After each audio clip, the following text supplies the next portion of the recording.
আসলে কাহিনী যেটা হলো, আমার বেস্ট বান্ধবীকে দেখতে আসছিল ছেলের বাড়ির লোক।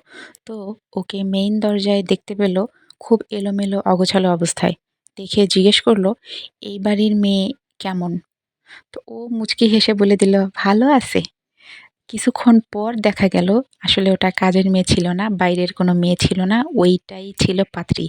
যাই হোক, এই ঘটনাটা মাকে বলার পর সে আমাকে এরকম সুন্দর, সুন্দর জামাকাপড় কিনে দেয় এবং এরকম সুন্দর, সুন্দর জামাকাপড় পরে আমারে কাজ করতে বলে। হ্যাঁ, হ্যাঁ, আমি জানি তোমরা হাসতেছো যে সুন্দর জামা পরে আমারে কাজে লাগায় দেয়।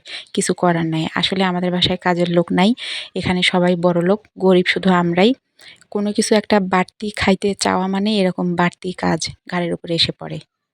তো আপুরা, তোমাদের জন্য টিপস, যারা এরকম সংসার করতে চাও, এই যে থালা বাসন মাজাটা শিখে নিও। কারণ যদি তোমার কপাল ভালো হয় তাহলে ভীম পাবা, আর কপাল খারাপ হইলে ছাই দিয়া মাজবা, বুঝছো?